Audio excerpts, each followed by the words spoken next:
They were born into palaces and politics, heirs to a dynasty that crossed the North Sea. One would march into battle and wear 2 crowns. Another would raise a son who became one of Europe's greatest generals. 3 others would live half-acknowledged lives hidden behind the glittering walls of Hanover and London. This is the untold story of George I's children, the legitimate and the forgotten, whose lives stretched from the marble courts of Germany to the crowded salons of London. Some ruled nations, others slipped into obscurity, yet each carried the mark of a king whose reign forged a new British line. Today, we uncover what became of them, their births, their marriages, their triumphs, and the legacies that shaped the modern royal world. From the battlefields of Dettingen to the courts of Berlin, from quiet German estates to the heights of British nobility, these are the stories of 5 lives that changed the course of European history.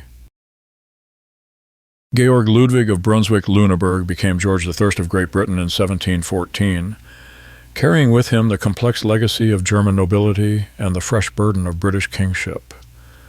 Born in 1660 at Leineschloss in Hanover, he had spent 54 years navigating the intricate politics of the Holy Roman Empire before ascending the British throne. His path to parenthood began with duty, not romance. In 1682, at 22, George married his first cousin, Sophia Dorothea of Celle, in an arrangement designed to consolidate territorial claims. The marriage produced 2 children, Georg August in 1683 and Sophia Dorothea in 1687. Yet this union, marked by mutual antipathy and political necessity, would end in scandal and divorce by 1694. George's subsequent relationships were conducted with characteristic discretion. His long liaison with Arengard Melusine von der Schulenburg, beginning around 1691, produced 3 daughters acknowledged at court but never formally legitimized. These relationships, while irregular by royal standards, reflected the pragmatic approach that would define his reign. When the Act of Settlement brought George to Britain in 1714, he carried this complex family structure across the North Sea. His legitimate son would become heir to the throne. His daughter would marry into Prussian royalty. His 3 natural daughters would receive noble titles and strategic marriages, weaving the Hanoverian line into the fabric of European nobility.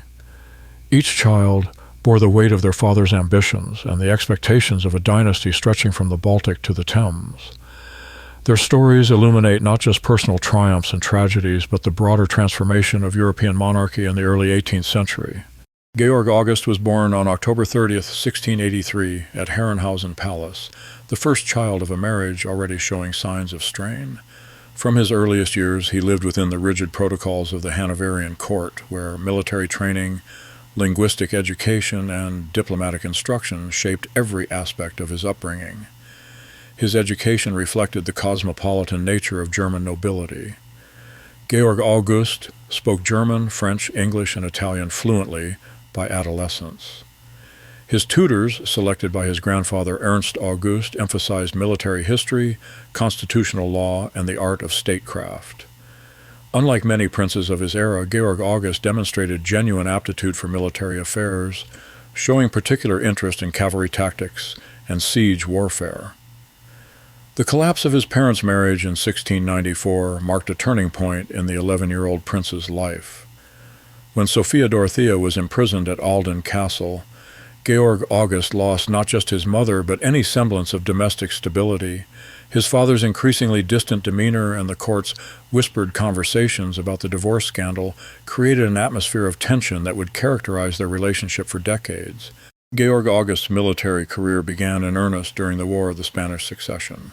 At 19, he served under the Duke of Marlborough at the Battle of Oudenarde in 1708, where he displayed the personal courage that would become his signature. Unlike many royals who observed battles from safe distances, Georg August led cavalry charges and shared the dangers of common soldiers. His experiences in the Spanish succession conflicts shaped his understanding of European politics and military strategy. He witnessed firsthand the effectiveness of Allied cooperation and the importance of British naval power in supporting continental operations. These lessons would influence his later policies as king, particularly his support for aggressive military action against France. The young prince's reputation for bravery spread throughout European courts. His willingness to expose himself to genuine danger contrasted favorably with the cautious behavior of many contemporary royals. This military reputation became a cornerstone of his public image and would prove crucial to his eventual acceptance as a British monarch. His marriage to Caroline of Ansbach in 1705 provided the emotional stability his childhood had lacked. Caroline, intelligent and politically astute, became both devoted wife and trusted advisor. Their union produced 8 children, creating the large, affectionate family that Georg August had been denied in his youth. Caroline's influence on Georg August extended far beyond domestic matters. Her intellectual interests and political insights helped shape his approach to governance. She maintained extensive correspondence with European intellectuals and provided her husband with perspectives on religious tolerance, economic policy, and constitutional theory that enriched his understanding of royal responsibilities. The marriage also strengthened Georg August's position within German noble circles.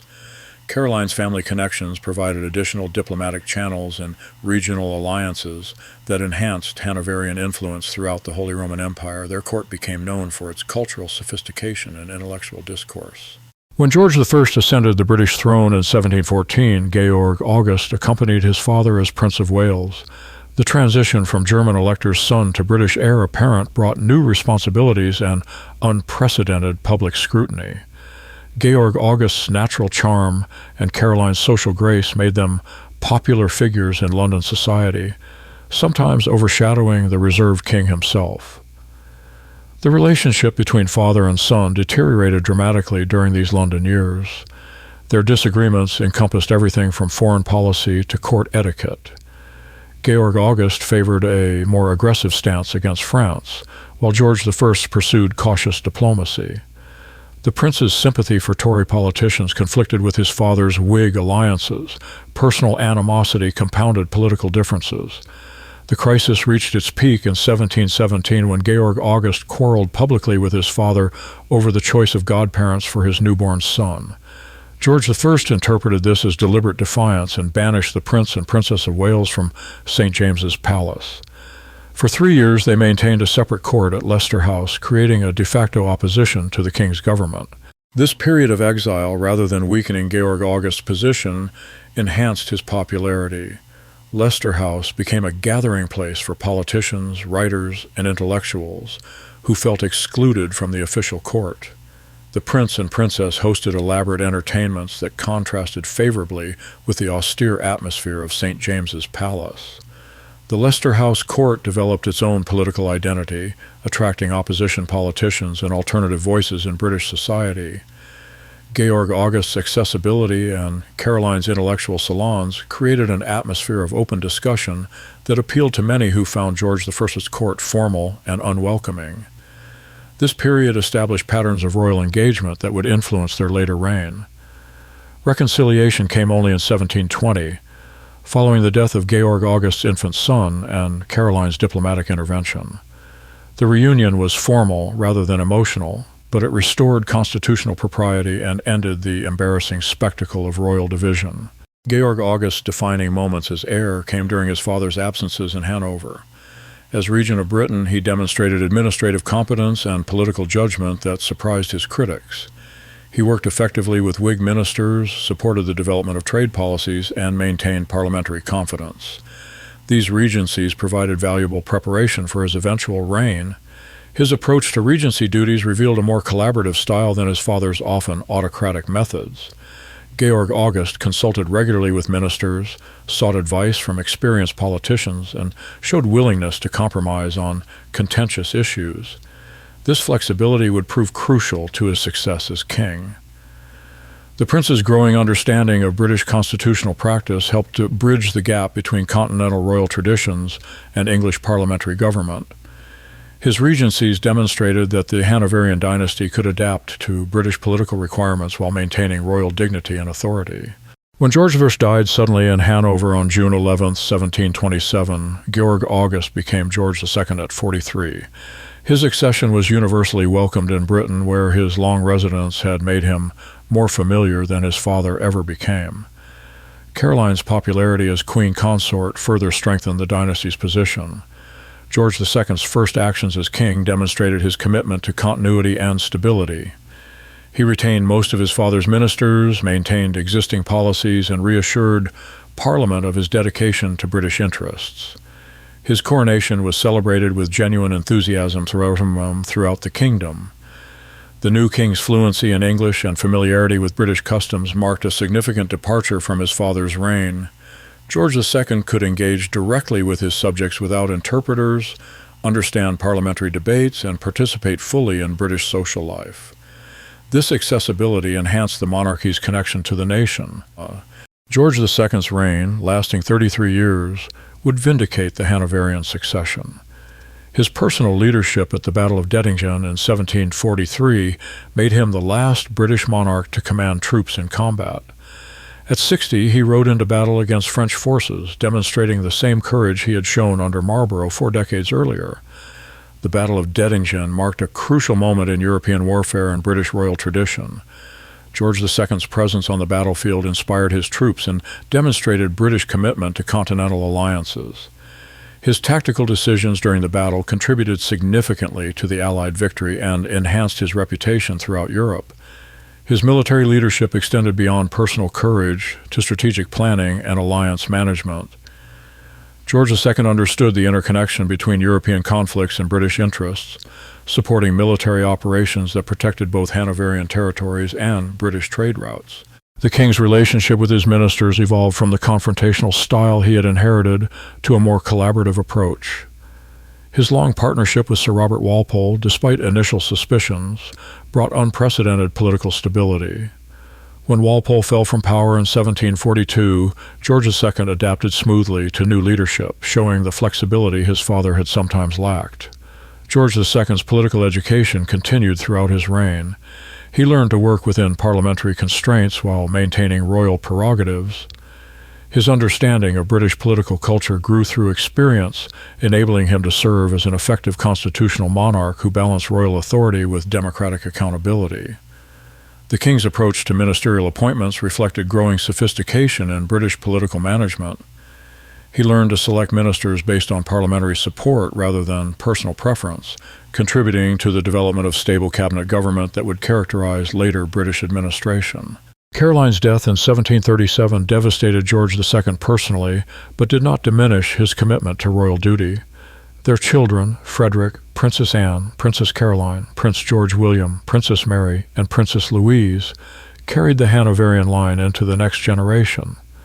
Frederick's early death in 1751 meant that George II's grandson would eventually inherit the throne as George III. The king's relationship with his son Frederick paralleled his own difficult relationship with George I.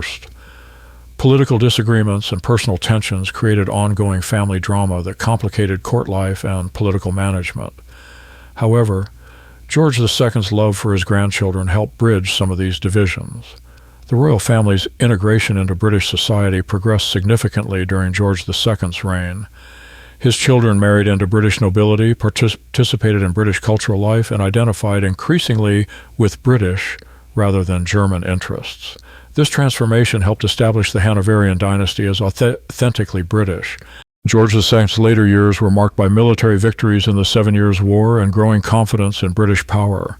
His support for William Pitt's aggressive war policies contributed to victories in North America and India that expanded British influence globally. The king, who had once been seen as a German interloper, became a symbol of British success. The 7 Years' War tested both George II's diplomatic skills and his commitment to British interests.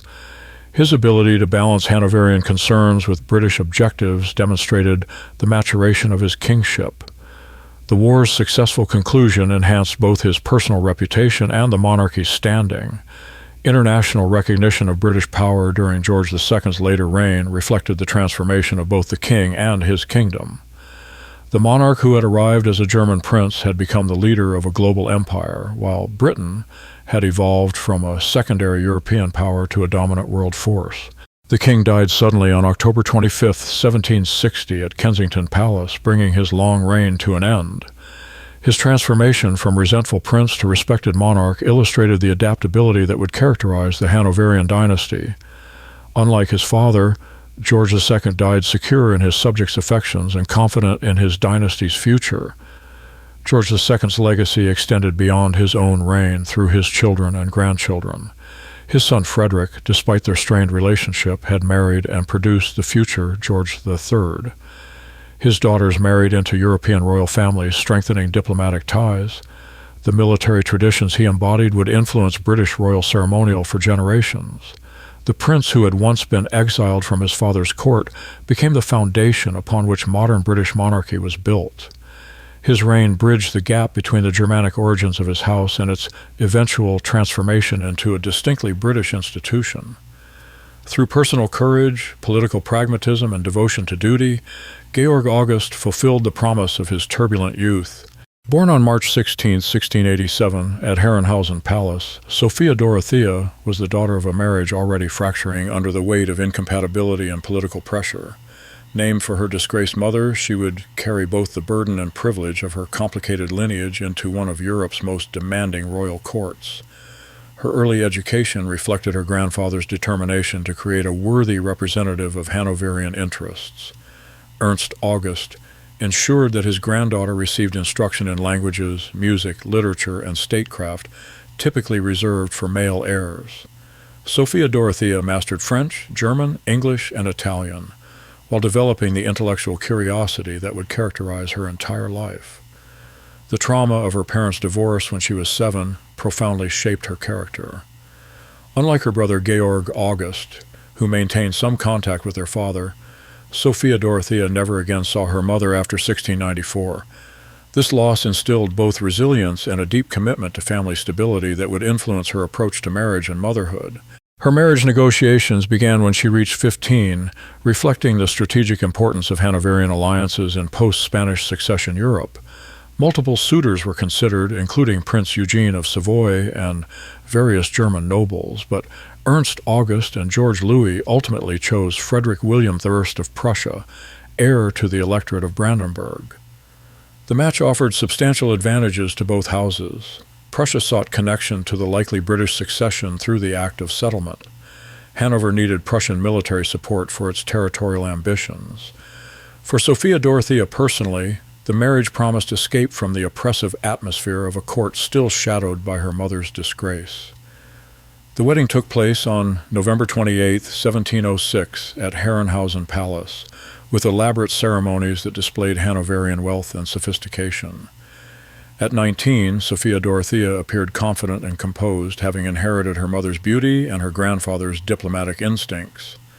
The 18-year-old Frederick William was already showing signs of the military obsession that would define his reign. Their early marriage years in Berlin revealed both the promise and limitations of their union. Sophia Dorothea brought cultural refinement to a court noted for Spartan military efficiency. She established salons where literature, music, and philosophy flourished, creating an intellectual atmosphere that contrasted with Frederick William's focus on military drill and administrative efficiency.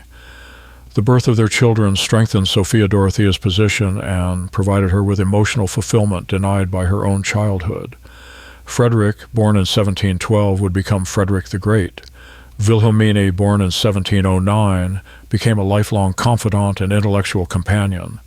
10 additional children followed, creating the large, affectionate family that Sophia Dorothea had craved since her mother's departure.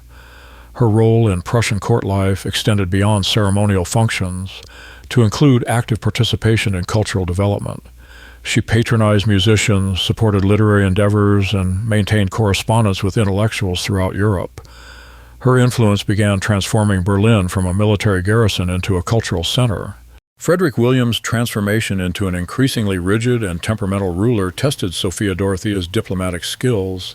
His obsession with military efficiency extended to domestic life, where he imposed strict schedules, monitored household expenses, and demanded absolute obedience from his children.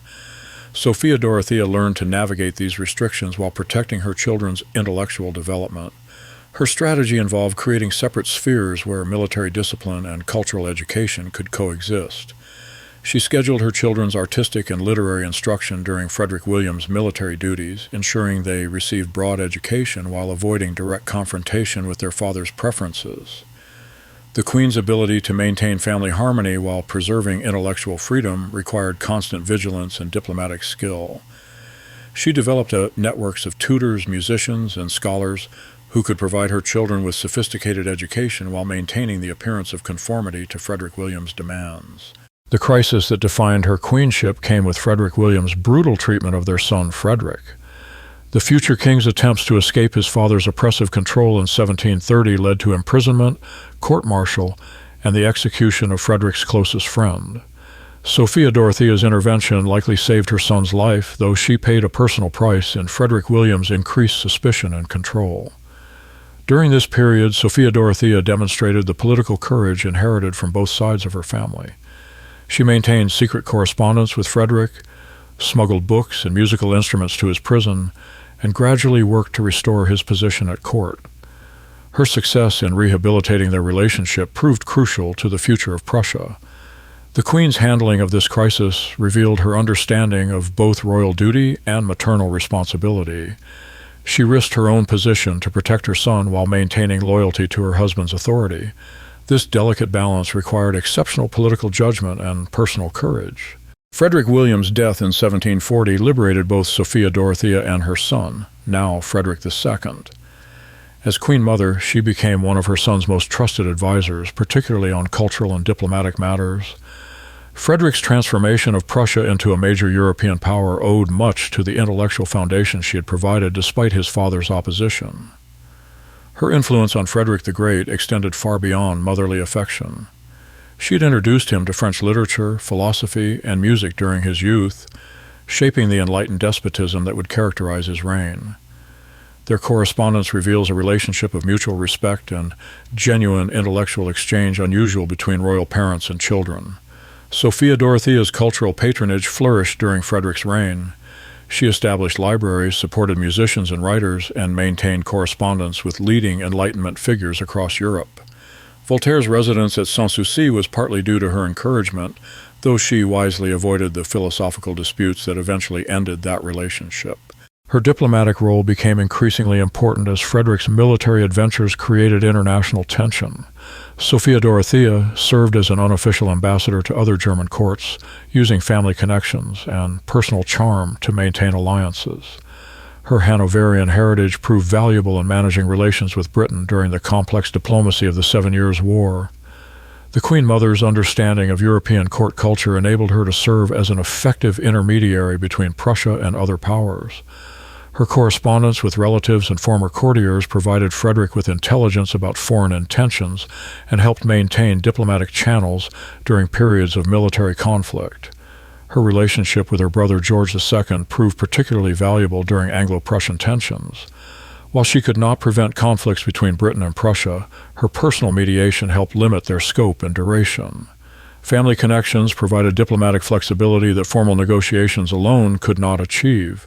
The death of her brother George II in 1760 marked the end of an era and reduced her diplomatic value, but Sophia Dorothea remained active in Prussian court life. Her grandchildren, including the future Frederick William II, benefited from her guidance and cultural influence. She ensured that the intellectual traditions she had established would survive Frederick's eventual successor.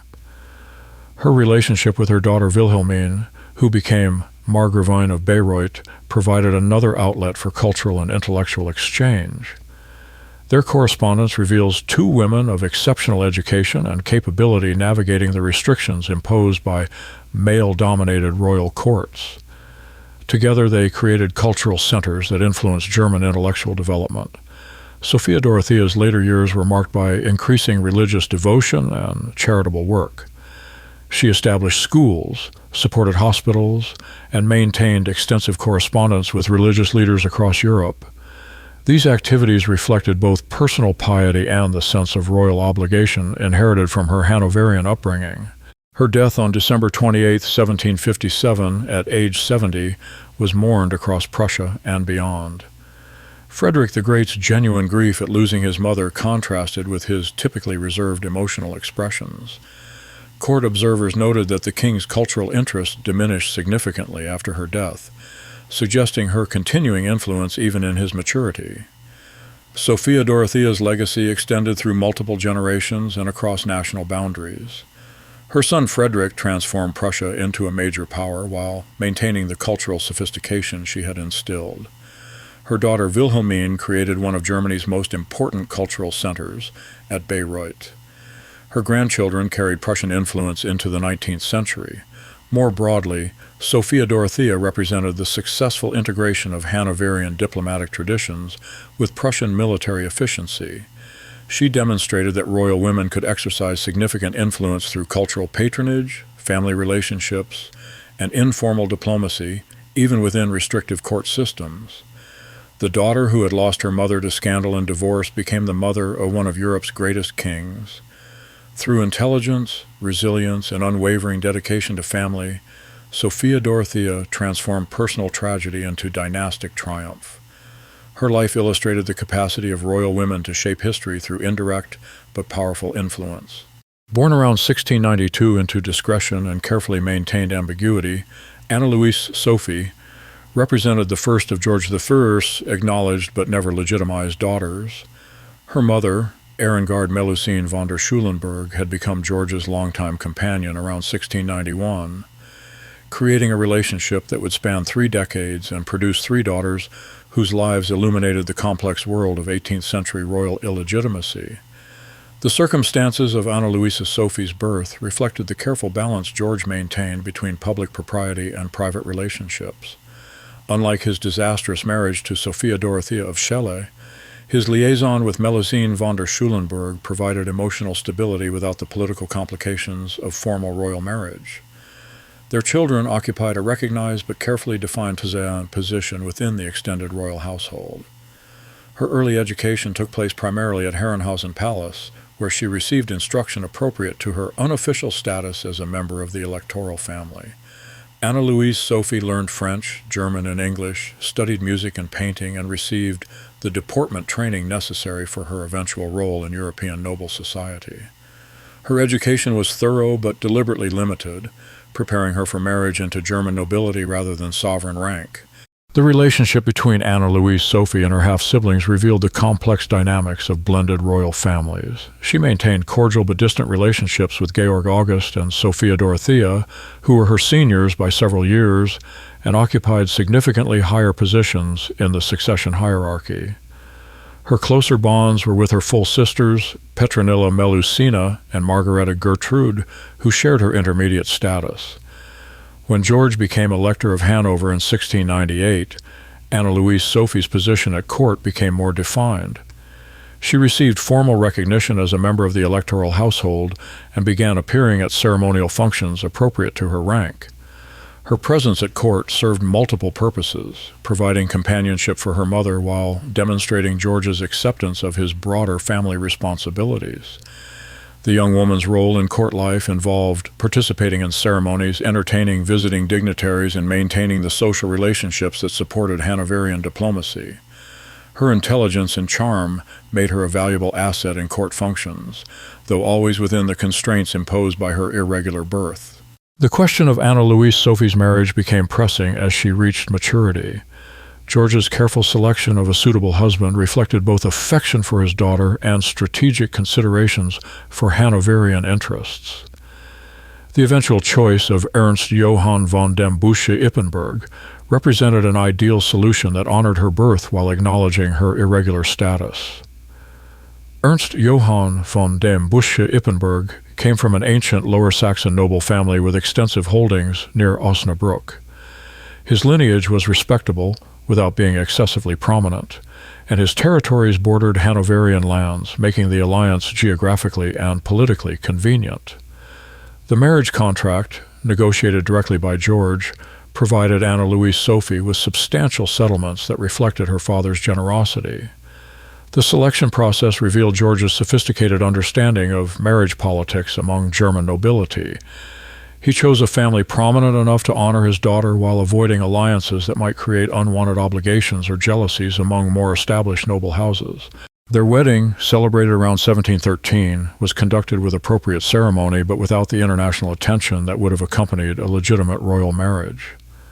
The couple settled at the Bussche estates in Lower Saxony, where Louise Sophie adapted successfully to the life of a German countess. Her transformation from royal daughter to country nobility demonstrated the flexibility expected of 18th century aristocratic women. The marriage proved personally successful and politically advantageous. Anna Louise Sophie's children inherited both Bushy lands and informal connections to the Hanoverian court. Ernst Johann's estates prospered under improved management, possibly assisted by discreet Hanoverian financial support. The couple maintained respectful correspondence with George I while carefully avoiding any presumption upon their royal connections. Her adaptation to country life involved learning estate management, local customs, and the social obligations of regional nobility. Anna Louise Sophie's intelligence and education enabled her to contribute meaningfully to family business while maintaining the dignity appropriate to her birth. When George became King of Great Britain in 1714, Anna Louise Sophie's status became even more carefully managed. She did not accompany the royal party to London, remaining in Germany where her presence would not complicate British constitutional arrangements. This separation was mutual and practical rather than punitive, reflecting the different spheres in which the extended royal family operated. Her relationship with her father during his British years was conducted primarily through correspondence and occasional visits when George returned to Hanover. These interactions were affectionate but formal, maintaining the careful balance between family feeling and political necessity that characterized George's approach to his irregular children. The distance created by George's British kingship did not diminish Anna Louise Sophie's pride in her royal heritage or her loyalty to Hanoverian interests. She continued to serve as an informal representative of the electoral family in Lower Saxon society, maintaining relationships that supported broader Hanoverian regional influence. Anna Louise Sophie's role in managing Hanoverian regional relationships proved valuable to George's broader political strategies. Her marriage connected the electoral family to important Lower Saxon noble networks, providing intelligence and influence that served Hanoverian interests during the complex negotiations surrounding German territorial arrangements. The War of the Spanish Succession and its aftermath created numerous opportunities for territorial adjustment in the Holy Roman Empire. Anna Louise Sophie's position within local noble society provided George with informal diplomatic channels that complemented his official negotiations. Her husband's participation in regional assemblies gave the Hanoverian court advanced knowledge of noble sentiment on important issues. Her understanding of local politics and social relationships enabled her to serve as an effective advocate for Hanoverian interests without appearing to exceed her station. This delicate balance required constant attention to protocol and precedents, skills she had learned through her court education. Her children's upbringing reflected the unique challenges facing offspring of royal illegitimate children. They inherited noble rank through their father while maintaining informal royal connections through their mother. This dual heritage required careful navigation to maximize advantages while avoiding presumption that might threaten their position. Anna Louise Sophie's approach to raising her children emphasized practical education and modest expectations. Her sons learned estate management and military service, preparing for careers that would honor their birth without overreaching their circumstances. Her daughters received education appropriate for marriage into established noble families, continuing the pattern of strategic alliance that had characterized her own life. The family's integration into Lower Saxon society proceeded smoothly, with her children accepted as legitimate members of the regional nobility while maintaining quiet pride in their royal ancestry. This successful assimilation demonstrated the possibility of creating stable lives within the complex hierarchies of German aristocracy. The death of George I in 1727 reduced but did not eliminate Anna Louise Sophie's connection to royal circles. George II maintained cordial relationships with his half-sisters, though with appropriate distance. The new king's focus on British affairs meant less attention to German family relationships, but basic courtesy and occasional financial support continued. Anna Louise Sophie's later years were marked by increasing involvement in charitable and religious activities typical of German nobility. She supported local churches, maintained schools for estate children, and participated in regional charitable organizations. These activities reflected both personal piety and the social obligations expected of her rank. Her death, which occurred sometime in the 1740s, passed without international notice but with genuine mourning in her local community. The woman who had been born into royal uncertainty had created a stable and respectable life that honored both her birth and her circumstances. Her descendants continued the Bushy line while maintaining discreet pride in their royal ancestry. Anna Louise Sophie's life illustrated the possibilities and limitations facing illegitimate royal children in the 18th century. Through careful behavior, strategic marriage, and realistic expectations, she transformed potential disadvantage into genuine respectability. Her story demonstrated that royal blood, even irregularly inherited, could provide foundation for useful and dignified lives when properly managed. Born around 1693, Petronella Melusina emerged from the same discreet relationship that produced her sister Anna Louise Sophie, but her life would follow a dramatically different trajectory. Where her elder sister found contentment in German provincial nobility, Petronella Melusina would cross the North Sea to become a figure in British high society, carrying her irregular birth into the heart of Georgian London. Her early years paralleled those of her sister. Education at Herrenhausen Palace, careful positioning within the electoral household, and preparation for an advantageous marriage that would honor her birth while acknowledging her status. However, Petronella Melusina demonstrated early signs of the ambition and social sophistication that would distinguish her later career. The transformation of her prospects began with George I's accession to the British throne in 1714. Unlike her sister, who remained in Germany, Petronella Melusina eventually followed her father to London, where her presence created unique constitutional and social challenges that would test the flexibility of British aristocratic society. George I's decision to acknowledge Petronella Melusina more formally in Britain reflected both paternal affection and political calculation. Creating her Countess of Walsingham in 1722 provided her with rank sufficient for British society while maintaining the careful fiction that her status derived from royal favor rather than family relationship. The title honored both her person and the discretion she had shown in accepting her circumstances. The selection of Walsingham carried deliberate historical resonance, connecting her to the Elizabethan Secretary of State Sir Francis Walsingham while avoiding territorial designations that might suggest hereditary claims. This careful choice reflected the legal and constitutional delicacy surrounding the status of royal natural children in British law. Her emergence in London society as Countess of Walsingham created both opportunities and challenges. British nobility, while accepting of royal mistresses and their children, maintained careful distinctions about precedence and social access. Petronella Melusina's position required constant navigation between acceptance and presumption, inclusion and overreach. Her mother, Erengarda Melusine's status as George I's acknowledged companion provided some protection and guidance, but Petronella Melusina's own character proved crucial to her success. Contemporary accounts describe her as intelligent, charming, and remarkably skilled at reading social situations. These qualities enabled her to establish herself as a welcome presence in London drawing rooms. The young countess's integration into British society required mastering new social codes while maintaining her German heritage. She learned English customs, adapted to British fashion, and developed relationships with influential families who could provide entry into exclusive social circles. Her success demonstrated both personal adaptability and the growing acceptance of Hanoverian influence in British life. Her social calendar included attendance at court functions, private dinner parties, musical soirees, and charitable events that defined London high society. Petronella Melusina's presence at these gatherings helped bridge cultural gaps between German and British aristocratic traditions. The question of Petronella Melusina's marriage became a subject of considerable speculation and delicate negotiation. Her royal connections made her an attractive prospect for ambitious families, while her irregular birth limited the social heights to which she could aspire. The eventual selection of Philip Dormer Stanhope, 4th Earl of Chesterfield, represented a triumph of personal and political diplomacy. Chesterfield, 24 years her senior, was one of Britain's most distinguished statesmen, renowned for his diplomatic service, literary accomplishments, and social sophistication. His willingness to marry George I's natural daughter reflected both the king's growing acceptance in British society and Petronella Melusina's own considerable attractions as a bride.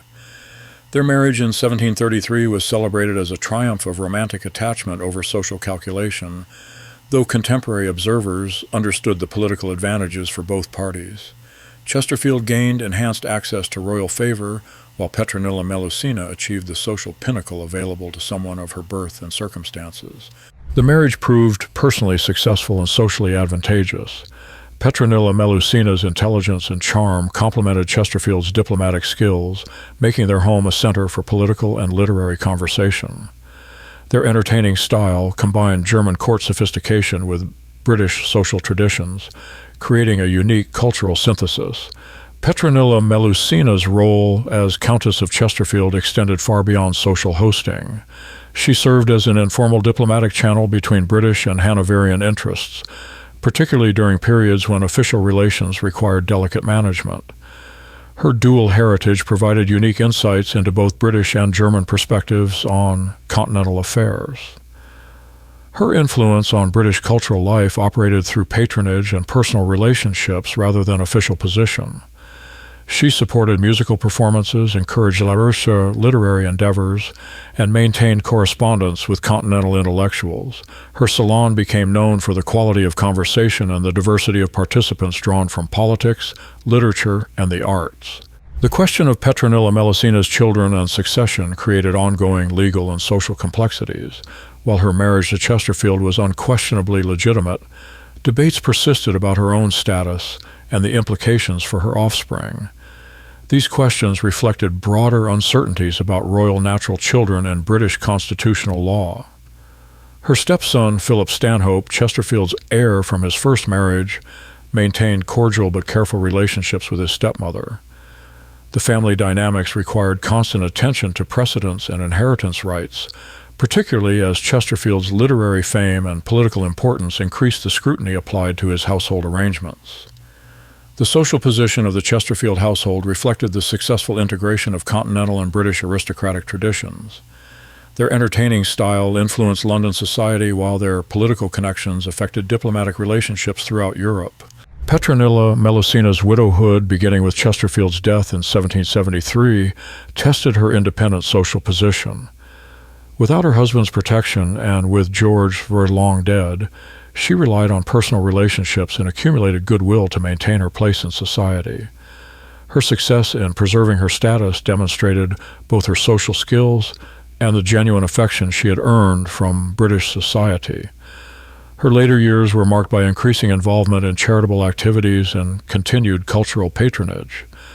She supported educational institutions, maintained religious foundations, and provided assistance to continental refugees who sought shelter in Britain. These activities reflected both personal conviction and the social obligations expected of her rank. The Revolutionary and Napoleonic periods brought new challenges as continental refugees flooded Britain seeking assistance. Petronella Melusina's German background and royal connections made her a natural advocate for displaced nobility, while her British standing enabled her to mobilize effective assistance. Her work bridging British and German refugee communities earned widespread respect. Her death in 1778 marked the end of an era in British Hanoverian relations. The woman who had crossed the North Sea as the natural daughter of a German elector had become a beloved figure in British society, demonstrating the capacity for integration and acceptance that would characterize the successful aspects of the Hanoverian connection. Contemporary assessments of Petronella Melusina's life emphasized her role in smoothing cultural connections between Britain and Hanover. Through personal relationships, social hosting, and cultural patronage, she had helped create the social foundations that supported the political alliance between the two realms. Her story illustrated both the possibilities and limitations facing royal natural children in the 18th century. While her irregular birth precluded sovereign rank or constitutional role, her intelligence, charm, and social skills enabled her to achieve genuine influence and lasting respect. The Countess of Walsingham had transformed potential disadvantage into notable success. The marriage alliance she created with the Chesterfield family produced lasting benefits for British continental cultural exchange. Her influence on literary and diplomatic circles extended beyond her lifetime through the relationships she had cultivated and the institutions she had supported.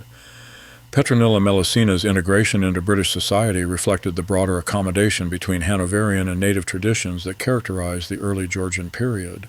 Her success demonstrated that careful behavior, genuine accomplishment, and social intelligence could overcome the disadvantages of irregular birth, creating opportunities for contribution and recognition that honored both personal merit and family heritage. The youngest of George I's natural daughters, Margarethe Gertrude, was born around 1695 into a world where her father's position was becoming increasingly complex and demanding.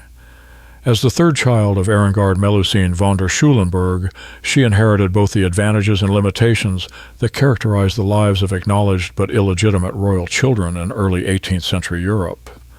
Her earliest years unfolded against the backdrop of George's transformation from Hanoverian elector to British king designate. The Act of Settlement had been passed in 1701, making George's eventual succession to the British throne increasingly likely, but the political and personal complications of managing both German territories and British prospects created an atmosphere of uncertainty that affected all family members. Margarethe Gertrude's education followed the pattern established for her sisters, with instruction in languages, music, and deportment appropriate to her unofficial royal status. However, her position as the youngest daughter provided certain advantages, including more personal attention from her mother and a childhood relatively free from the immediate pressure of marriage negotiations that had affected her older siblings. The relationship between Margarethe Gertrude and her half-siblings reflected the complex dynamics of blended royal families. She was too young to develop close relationships with Georg August and Sophia Dorothea before their respective departures for marriage and military service, but her bonds with her full sisters, Anna, Louise, Sophie, and Petronella Melusina, remained strong throughout their lives. When George became King of Great Britain in 1714, Margarethe Gertrude was approaching 20 and ready for marriage negotiations. Unlike her sisters, whose marriages had been arranged during the Hanoverian period, her alliance was planned with George's new British status in mind. This timing provided both opportunities and complications that would shape her eventual destiny. Her position as the youngest natural daughter created unique challenges in terms of precedence and social expectations. While her sisters had established patterns for royal illegitimate children to follow, Margarethe Gertrude faced the additional complexity of her father's transformation into a British monarch during her formative years. The selection of Adolf Johann I, Count of Schaumburg-Lippe, as Margarethe Gertrude's husband reflected careful strategic thinking about maintaining Hanoverian influence in German affairs, while George focused increasingly on British responsibilities.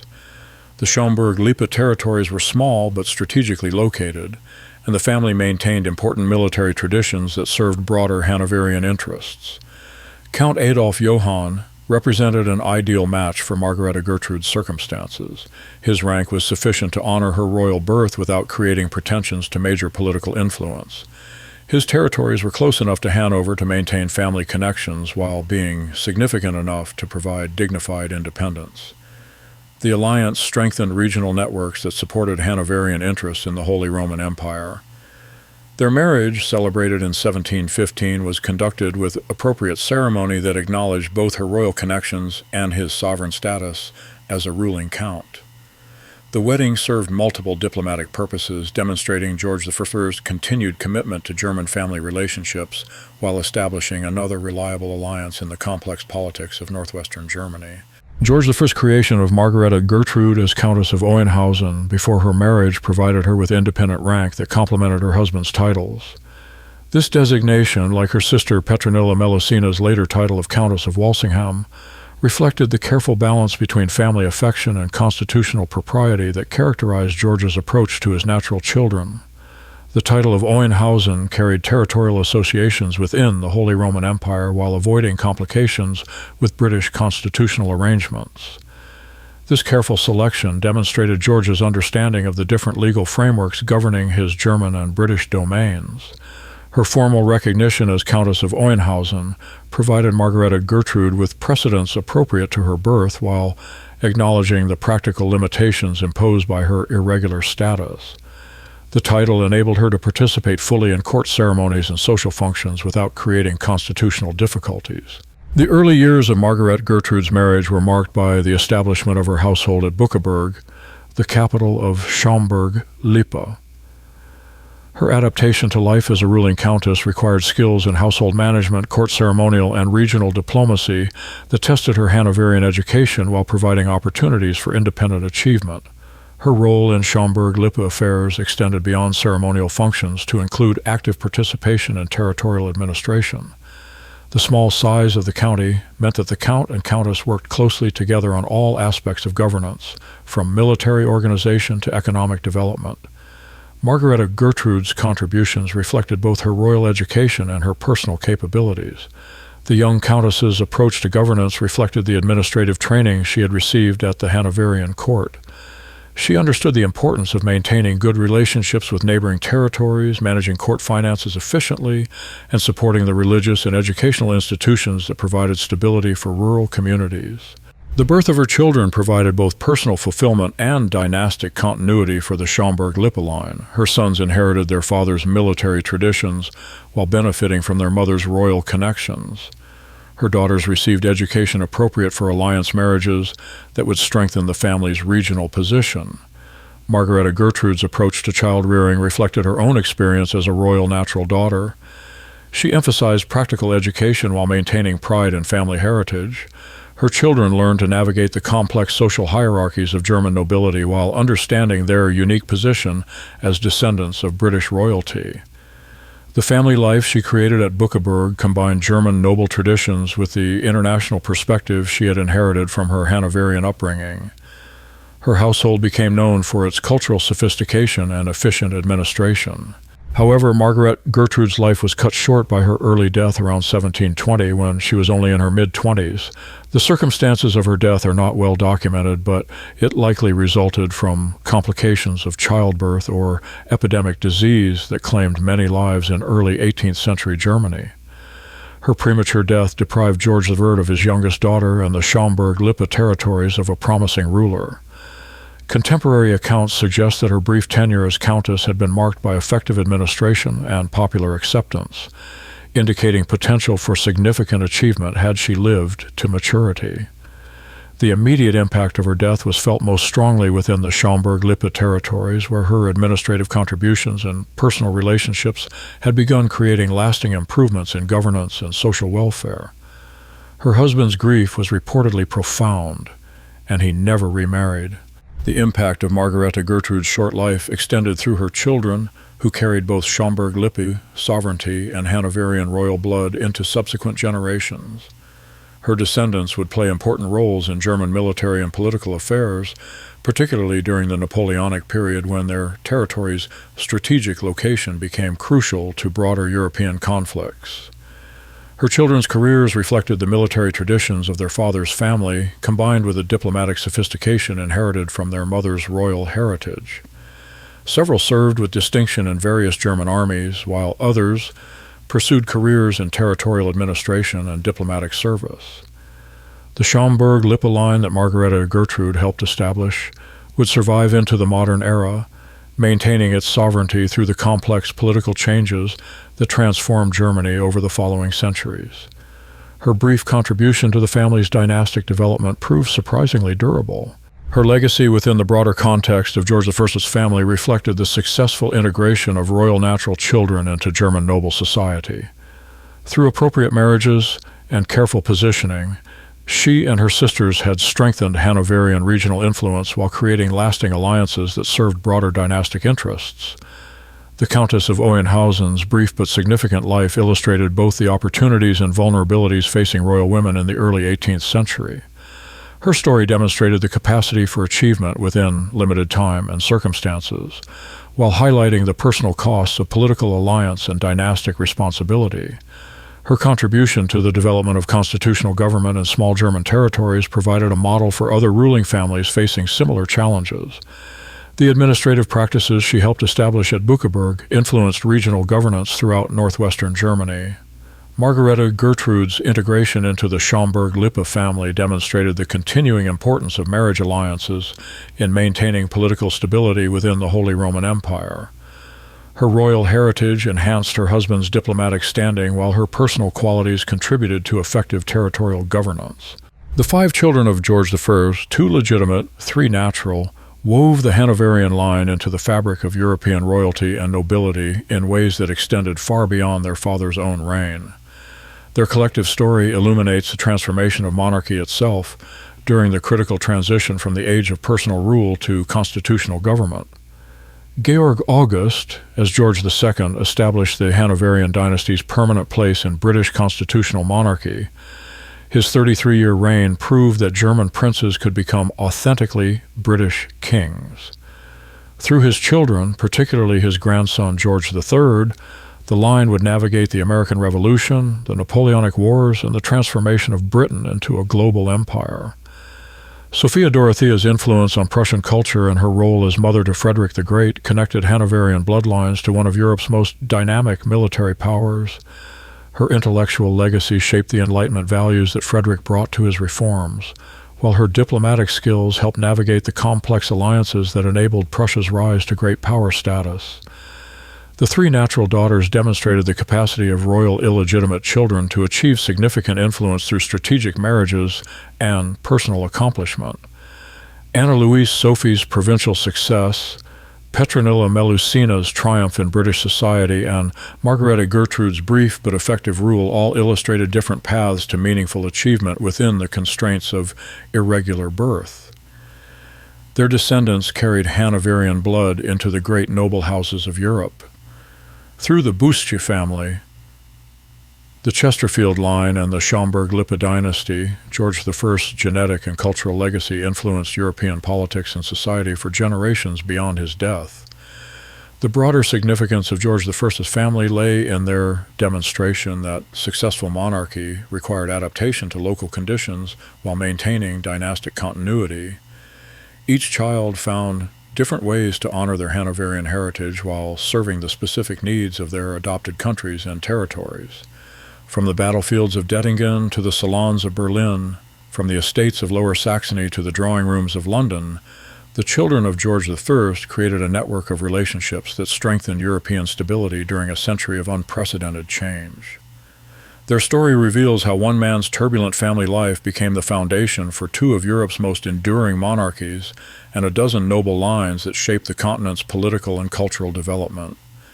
The legacy endures in the constitutional monarchies that trace their origins to that crossing of the North Sea in 1714, when a German elector became a British king and changed the course of European history forever.